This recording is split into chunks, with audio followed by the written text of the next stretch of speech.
اچھا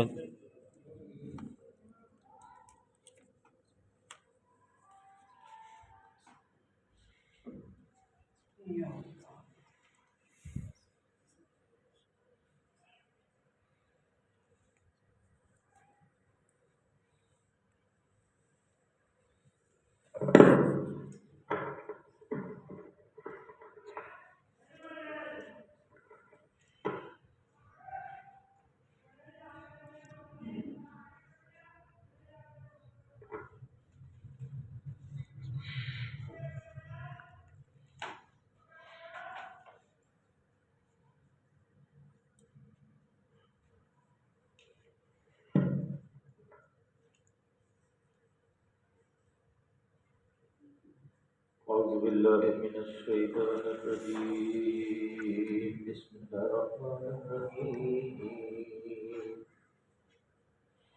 وقالوا إن نتبع الهدى ما نتخطفه من أرضنا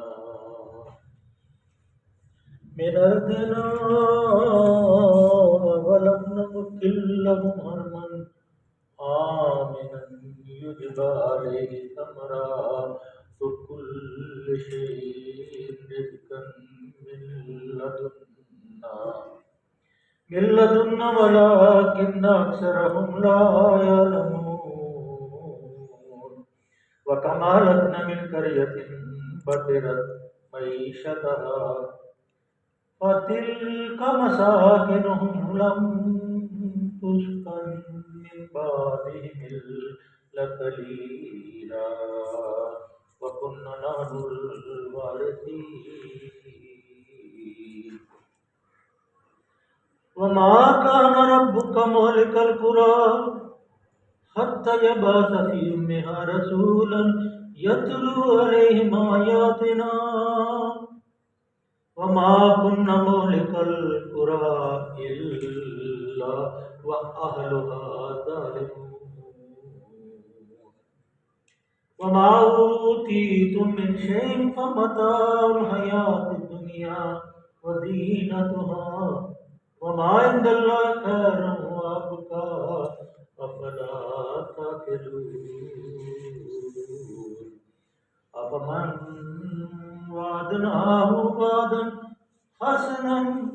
فهو لاقيه كمن متعناه متاع الحياة الدنيا ثم هو يوم القيامة من المهدرين صدق الله العلي العظيم وصدق رسوله النبي الكريم ونحن ولا من الشاهدين والشاكرين والحمد للہ رب العالمین۔ ہفتے کو جو ہم نے سبق پڑھا تھا اس میں اللہ کی ذات کریم نے نبی صلی اللہ علیہ وسلم کی تبلیغ کے بارے میں کہ آپ کو تبلیغ فرما رہے تھے کہ لوگوں کو توحید کی اور اللہ کی وحدانیت کی اور اللہ کے نظام کی دعوت دے رہے تھے، تو اس دوران جو آپ کے اہل خانہ تھے جس میں ابو جہل بھی تھا، ابو لہب بھی تھا اور دیگر سارے قریش، اور قریش آپ کو پتہ ہے کہ یہ بالانساب جو نسب ہوتا ہے انسانوں کا کہ میں فلاں بن فلاں بن فلاں بن فلاں، تو یہ بالکل تصدیق شدہ بات تھی کہ قریش جو تھے وہ حضرت اسماعیل علیہ السلام کی اولاد میں سے تھے، اس لیے ان کو بڑا غرور اور گھمنڈ بھی تھا اور لوگ ان کو اپنا پیشوا بھی مانتے تھے۔ اور پھر وہ ایک جو بیت اللہ شریف جو اللہ کے حکم سے ایک درویش ابراہیم علیہ السلام نے اپنی بیگم اور اپنے شیر خوار بچے کو وہاں لا کے چھوڑا تھا، ذی زرع وادی ذی زرع، جس میں کوئی چیز پیدا نہیں ہوتی تھی، تو اس توکل کے اوپر اللہ کے توکل میں چھوڑ کے چلے گئے، اور پھر اللہ تعالیٰ نے حکم دیا، وہ آپ نے وہ بیت اللہ کارے کا پتھروں کا ایک گھر بنایا اور اس کو مرکز خدا قرار دے دیا، اور اس کی وجہ سے ان کی بہت عزت و احترام تھی، لوگ اس کے ارد گرد دعا بھی کرتے تھے اور ان کو اپنا پیشوا اور رہنما اور پیر اور پتہ نہیں کیا کیا مانتے تھے، جس کی وجہ سے ان کی بڑی عزت تھی۔ آج جو اللہ تعالیٰ نے آیات مبارکہ نازل، آج جو آیتیں آپ کے سامنے تلاوت کی گئی ہیں، اس سے پہلے اللہ کے رسول صلی اللہ علیہ وسلم کے سامنے آپ کے سگے چچا حضرت ابو طالب آپ کے سامنے دم توڑ رہے تھے اور آخری وقت تھا، آپ بہت ہی بے قرار اور بے چین تھے کہ سب سے زیادہ آپ کی جو فیملی میں حضرت ابو طالب جو تھے وہ آپ کے سگے چچا تھے، حضرت عبداللہ کے بھائی تھے، اور ابو طالب نے آپ کو اپنے بچوں سے زیادہ محبت سے پالا تھا اور بڑی خدمت بھی آپ کی تھی اور آپ کے محافظ بھی تھے۔ تو آپ بار بار ان کو کہہ رہے تھے کہ آپ ایک دفعہ چچا جان لا الہ الا اللہ کہتے ہیں اور میں اللہ کے دربار میں قیامت کے دن جھگڑا کروں گا کہ میرے چچا نے میرے کان میں کہہ دیا تھا لا الہ الا اللہ، اس لیے یہ ایمان والے اللہ ان کو معاف فرما دے۔ لیکن ابو لہب اور دیگر جو جھولا ہوا موجود تھے وہ بار بار ابو طالب کو یہ کہتے تھے کہ کیا تو آخری وقت میں اپنے دین عبد المطلب کو چھوڑ دے؟ لیکن بے قراری کے عالم میں بالکل پھر بھی جب کچھ نہ ہوا تو اس ابو طالب کے زبان سے نکلا نہیں، میں عبد المطلب کے دین کے اوپر ہی جاؤں۔ تو آپ نے پھر بے قراری کے عالم کا میں آپ کے لیے استغفار کی دعا کرتا رہوں گا حتیٰ کہ اللہ مجھے منع فرما دے کہ آپ یہ کافروں کے لیے مشرکوں کے لیے دعا نہ کریں۔ بعض بات انسانی جذبات ہوتے ہیں اور کیفیات بھی ہوتی ہیں، اور بڑی بے قراری کا عالم تھا اللہ کے رسول کا، اور پھر اللہ تعالیٰ نے آپ کی ڈھارس بنانے کے لیے یہ کہہ دیا کہ جس جو ہدایت ہے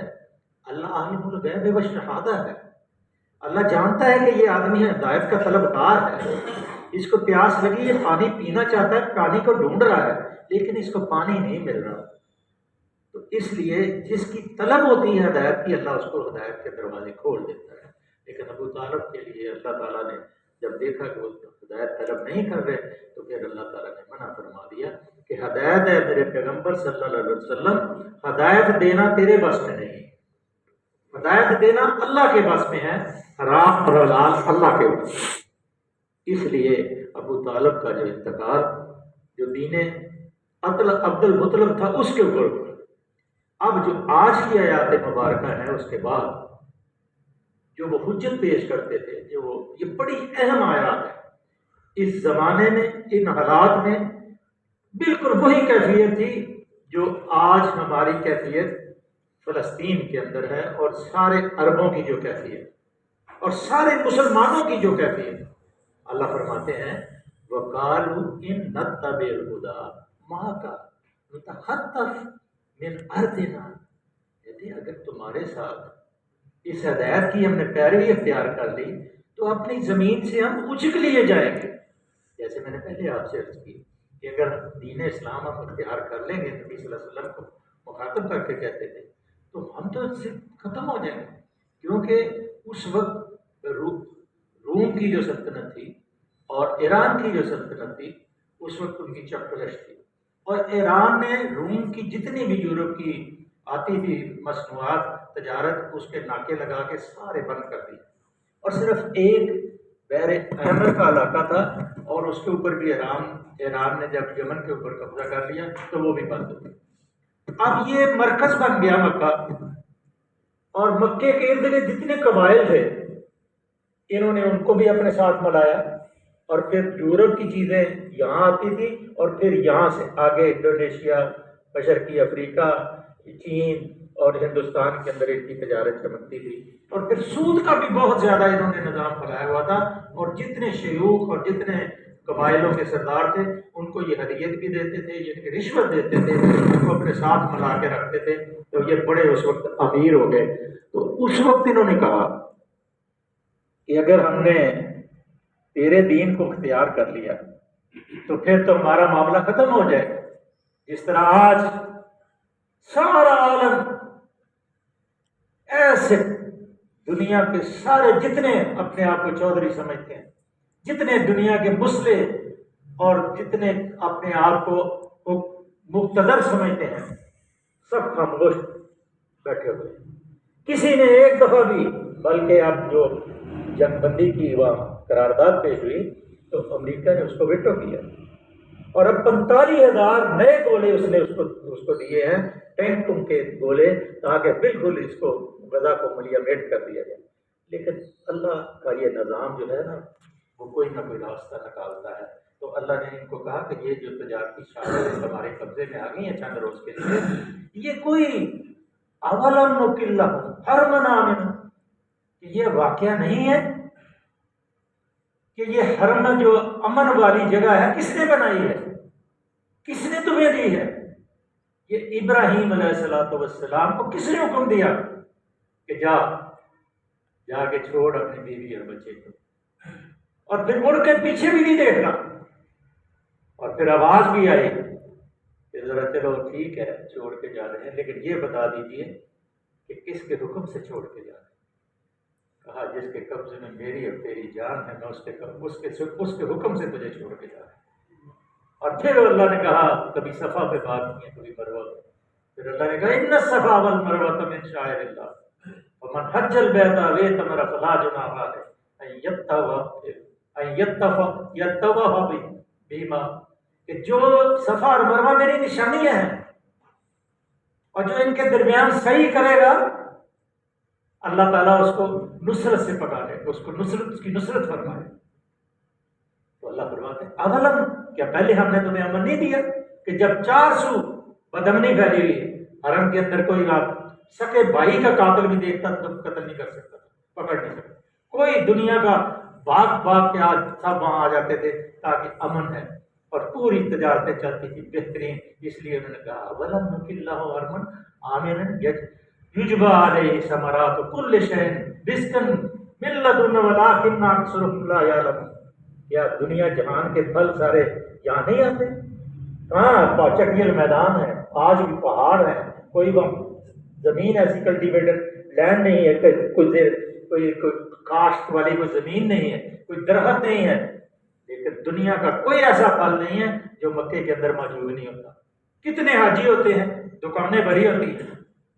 خریدار اتنے ہوتے ہیں، لیکن ہر دکان کے اوپر اتنا مال پڑا ہوتا ہے پھر بھی ختم نہیں ہوتا۔ یہ اللہ نے ایک کیا ہم نے پرامن حرم کو آپ کے لیے جائے کا قیام نہیں بنایا، جس کی طرف ہر طرح کے ثمرات کھینچے چلے آتے ہیں ہماری طرف کے رزق کے طور پر، مگر ان میں سے اکثرهم لا یعلمون، کہ اکثر لوگ نہیں جانتے کہ اللہ تعالیٰ نے یہ حرم کے امن و امان اور جس کی مرکز کی بدولت آج تم اس قابل ہوئے ہو کہ دنیا بھر کا مال تمہارے پاس آ رہا ہے۔ اگر تم اس چٹیل پہاڑوں کے درمیان میں بے آب ہو گیا وادی میں، ایک اللہ کا بندہ اپنی بیوی اور ایک شیر خار بچے کو لے کر آیا تھا، اس نے یہاں یہ پتھر اور گارے کا یہ گھر بنایا اور اس کو مرکز قرار دیا۔ آج بھی جو بڑی بڑی جماعتیں ہیں وہ اپنے مرکز بناتی ہیں، اور پھر مرکز سے ان کی آگے جو سارا نظام چلتا ہے کہ یہ جماعت کدھر جا رہی ہے، یہ کدھر جا رہی ہے، یہ تحریک کدھر جا رہی ہے، اور مرکز پہ ہی اللہ تعالیٰ اپنے نبیوں کو بھی ایک مرکز پہ بھیجتا رہا، شہر کے مرکز کے اندر، تاکہ وہ اپنی تبلیغ کا کام کریں، تاکہ کل کو حجت پیش نہ کر سکے دور دراز کا آدمی کہ میرے پاس تو دین ہدایت ہے نہیں تھی، اس لیے میرے پاس تو رسول ہے، وہ بھی اللہ تعالیٰ آگے فرما رہے ہیں وَكَمْ أَهْلَكْنَا مِنْ قَرْيَةٍ بَطِرَتْ مَعِيشَتَهَا، اللہ کہتا ہے اس سے پہلے بھی بڑی بڑی معیشتیں، بڑی بڑی قارون، بڑے بڑے لوط علیہ السلام کی قوم، بڑی بڑی شعیب کی قوم، بڑے بڑے یہاں سے گزر چکے ہیں حود علیہ السلام کی قوم، لیکن کیا ان کی معیشتیں ان کو بچا گئی؟ وَتِلْكَ مَسَاكِنُهُمْ لَمْ نُسْكَنْ مِنْ بَعْدِهِمْ إِلَّا قَلِيلًا، بڑے اتراتے تھے اس کو، ایک لوگ ان کے مسکن، یہ ان کی بستیاں سامنے تمہیں نظر آ رہی ہیں، یقیناً ہمارا کوئی گناہ ہے تو ہماری بستی ہمارے سامنے نظر آ رہی ہے کہ ایسے گولے چل رہے ہیں، اور پیچھے دیکھیں بڑی بڑی بلڈنگیں جو ہم نے بنا لی ہیں، ہم ان کی حفاظت کرنا چاہتے ہیں، ہم اپنے ایمان کی حفاظت ہی کرنا چاہتے ہیں، ہم اللہ کے دین کے لیے میدان میں نکلنا نہیں چاہتے ہیں، ہم 20 منٹ کے لیے یہاں بیٹھ جاتے ہیں، ہم آتے ہیں کہ جلدی سے جلدی مولوی صاحب آئیں، اور مولوی صاحب کو بھی بڑی جلدی ہوتی ہے، مولوی صاحب بھی کہتے ہیں چلو جی آؤ جی، اللہ اکبر اللہ اکبر، السلام علیکم وعلیکم السلام، چلو ہوگی۔ اللہ کے نبی نماز پڑھاتے تھے تو صحابہ جو رائٹ ہینڈ والے وہ دیکھتے تھے کہ جنت آ گئی ہے، وہ لیفٹ ہینڈ والے دیکھتے تھے کہ کہیں جنت قریب نہ آ جائے، اس احساس سے وہ نماز پڑھتے تھے۔ جیسے اللہ کے نبی صلی اللہ علیہ وسلم نے خود ایک حدیث ہے کہ فرمایا کہ میں آپ ایک نماز میں آگے بڑھے پیچھے ہو گئے، صحابہ نے پوچھا یا رسول اللہ صلی اللہ علیہ وسلم اس سے پہلے تو کبھی ایسا واقعہ نہیں ہوا؟ کہا ہے میرے صاحب مجھے جنت بھی میرے سامنے پیش کی گئی اور میں نے سوچا کہ ایک انگور کا کوشہ تمہارے لیے یہاں پہ تو پھر مجھے خیال آیا اپنے پیچھے ہٹ گیا اور پھر ہو گیا۔ اللہ کے نبی تو جب کھڑے ہوتے تھے تو جنت میں کھڑے ہوتے تھے، اور پیچھے صحابہ کا ایمان بھی اس پر اتنا جوش مارتا تھا اور اپنی جانیں دینے کے لیے تیار ہوتے تھے، اور پھر لوگ جو ہیں ان کے وہ کہتے ہیں دشت و دشت دریا بھی نہ چھوڑے ہم نے، بحر ظلمات میں ڈبا دیے گھوڑے ہم نے۔ پہلے بھی میں نے آپ کو وہ واقعہ سنایا تھا کہ سعد بن وقاص رضی اللہ تعالیٰ عنہ جب آئے تھے فارس ایران کو کرنے کے لیے، تو راستے میں تو یعنی تھی برسات کا موسم تھا، تو آپ نے کہا حسبنا اللہ و نعم الوکیل نعم المولا و نعم النصیر، ہم اللہ کے مجاہد اللہ کے لیے آئے ہیں، ہمارا کوئی ذات نہیں۔ دریا میں سے اور ایک مجاہدوں کا ٹولہ تھا، ان کا سامان اس کے اندر رہ گیا۔ انہوں نے کہا کہ امیر سے گزارش کی کہ ہمارا تو سامان دریا میں رہ گیا، ہم جنگ کیسے کریں گے؟ آپ نے دریا کے پاس کھڑے ہو کر ہم اللہ کے لیے آئے، ہمارا سامان اللہ کے لیے استعمال ہونا ہے، اس لیے تو اللہ کی مخلوق ہے، ہمارا سامان باہر کا۔ بالکل اسی حالت میں خشک حالت میں دریا نے چھلانگ پانی کو چھل ماری اور دریا کے اور جتنا دریا کے کنارے پہ سامان ہمارا دریا کے کنارے پہ آ گیا سارا سامان۔ میرے عزیزوں آج بھی ہو سکتی ہے گلستان پیدا، آج بھی آپ کر سکتی ہے گلستان پیدا جو ابراہیم کا ایمان پیدا، ایمان کا مسئلہ ہے۔ تو وَكَمْ أَهْلَكْنَا مِنْ قَرْيَةٍ بَطِرَتْ مَعِیشَتَهَا، جو بڑے غرور اور تکبر کر رہے ہیں نا، انشاءاللہ اللہ نے کوئی ثواب ضرور بلانا ہے اپنی معیشتوں کے اوپر، اپنی بلڈنگوں کے اوپر، اپنے کارخانوں کے اوپر، اپنی فوجوں اور بحری بیڑوں کے اوپر۔ وَتِلْكَ مَسَاكِنُهُمْ، اب دیکھو ان کے ذرا گھر کیسے ہیں، لم تسکن، کوئی اور وہاں بسا ہی نہیں، من بعدہم، ان کے بعد، الا قلیلا، کچھ چند بڑے بچے ہوئے گھر ہیں، باقی سب تباہ و برباد ہو گئے۔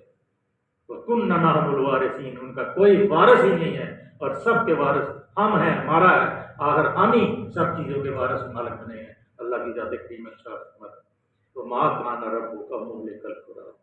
اب اللہ نے آگے سبب بھی بیان کروا دیا۔ اب دیکھ لیں میرے عزیزوں، بس ایمان کی حفاظت کریں، حلال کھانے کی کوشش کریں، بچوں کو حلال کھلانے کی کوشش کریں، اور اپنے ایمان کی فکر کریں، قبر کی فکر کریں، جنت اور دوزخ کی فکر کریں، اللہ کے حبیب صلی اللہ علیہ وسلم کے طریقے پہ عمل کرنے کی فکر کریں، انشاءاللہ آپ کامیاب ہو جائیں گے۔ اگر آپ نے یہ کام نہ کیا، اکیلے سب نے جواب دینا ہے، کسی باپ نے، کسی بہن نے، کسی بیٹے نے، کسی بیوی نے، کسی بھائی نے کام نہیں کرنا۔ بازرۃ وزر اخری، اپنا اپنا بوجھ اٹھانا میرے عزیزو۔ اسی لیے وما کان ربک مہلک، اللہ نے کسی بستی کو ہلاک نہیں کیا، حتی یبعث فی امہا رسولا، حتیٰ کہ اس کے اندر اللہ تعالیٰ نے اس کے مرکز کے اندر، شہر کے اندر جو سب سے زیادہ رونق والی جگہ ہوتی ہے، اللہ وہاں فی امہا رسولا یتلو علیہم آیاتنا، وہاں اس کے اوپر اللہ کہتا میں وہاں رسول بھیجتا ہوں جو مرکز ہوتا ہے، اور وہاں وہ علیہم آیاتنا، وہ ہماری آیتیں ان کے اوپر پڑھ پڑھ کے سناتا ہے۔ وما کنا مہلک القری، اللہ کہتا ہے میں اس سے پہلے کسی قوم کو، کسی آبادی کو ہلاک نہیں کرتا جب تک کہ میں اپنا اس کے پاس یہ حجت پوری نہ کر لوں کہ رسول میرا آیا اور تمہارے سامنے اس نے ساری چیزیں جو ہے بیان کی۔ پہلی بات تھی کہ آپ تکبر کرتے تھے اور یہ اللہ کا سہارا چھوڑ دیا، دوسری کہ وہ یہ سمجھتے تھے کہ ہمیں رزق جو ہے نہیں ملے گا، تیسری کہ ہم تکبر اور غرور اور فکر جو ہے ان کو اپنے گھروں کی، اپنے کارخانوں کی، اپنی عمارتوں کی تھی، اور اللہ نے ان کو تباہ کیا۔ تیسری وما کان ربک، مهلك القرى حتى يبعث في امها رسولا يتلو عليهم آیاتنا وما كنا مهلك القرى. اللہ فرماتے ہیں تیرا رب بستیوں کو ہلاک کرنے والا نہ تھا جب تک ان کے مرکز میں ایک رسول نہ بھیجے تھا جن کو ہماری آیات سناتا، اور ہم بستیوں کو ہلاک کرنے والے نہ تھے جب تک کہ وما واهلها ظالم، جب کہ ان بستیوں کے رہنے والے جو ہیں ظالم نہ بنے. اب یہ ظلم جو ہو رہے ہیں تو بازاروں میں بھی ظلم ہوتا ہے، ہمسایوں میں اوپر ظلم ہوتا ہے. پتہ ہے میں یہ جگہ میری نہیں یہ اس کی ہے، لیکن اس کے باوجود میں کہتا ہوں نہیں یہ بھی میری ہے، کیونکہ سسٹم ہی کوئی نہیں، قانون ہی کوئی نہیں ہے. جو عدالت میں چلے گا سب جب اوپر ختم ہو کوئی قانون. اس لیے جتنے بھی میرے عزیزوں میرے بھائیوں جتنے آپ بیٹھے ہیں اس چیز کی کوشش کریں کہ اللہ کا دین نافذ ہو، اللہ کا قانون نافذ ہو. قاضی مسلمان ہو، قاضی عالم ہو، قاضی فقہ کو جانتا ہو، قاضی کو پتہ ہو کہ میں نے فیصلہ کیسے کرنا ہے. وہ فیصلہ کہ جب اللہ کے رسول قاضی کے پاس آیا اور کہا کہ یہ درہ میری ہے، خلیفۃ المسلمین امیر المومنین علی المرتضیٰ نے کہا میری ہے، یہودی نے کہا نہیں میری ہے، کہا قاضی نے کہا امیر المومنین نہیں کہا، بڑھ کے کہا ہے علی اپنے مقدمے کے لیے کوئی گواہ پیش کر. کہا حسن اور حسین کی گواہی. قاضی نے کہا بالکل درست ہے، الحسن والحسین سید الشباب اہل الجنہ، لیکن یہاں اس باپ کے اپنے بیٹوں کی گواہی قبول نہیں. اس لیے ذرا جو ہے یہودی کو دے. تو یہودی نے کہا اشہد ان لا الہ الا اللہ و اشہد ان محمد رسول اللہ. یہ میرے عزیزوں بس ہمیں بدلنے کی ضرورت ہے. جتنے میرے ساتھی عزیز بھائی دین کا کام کرتے ہیں ان کو یہ کوشش کرنی چاہیے کہ دین نافذ ہو، دین اس زمین کے اوپر اصل میں نافذ ہو. اللہ سے دعا ہے کہ اللہ کی ذات کریم ہمیں قرآن کو سمجھنے اور اس کے اوپر عمل کرنے کی توفیق عطا فرمائے. اللہ تعالیٰ ہمیں فکر آخرت عطا فرمائے اور ہمیں اس چیز کی فکر عطا فرمائے کہ ہمارا ایمان کامل اور صحیح طریقے سے سلامت رہے، کیونکہ دل جو ہے اللہ کے دو گڑیوں کے درمیان ہے. اللہ ثبت قلبی علی دینک. اللہم صلی وسلم علی عبدک و رسولک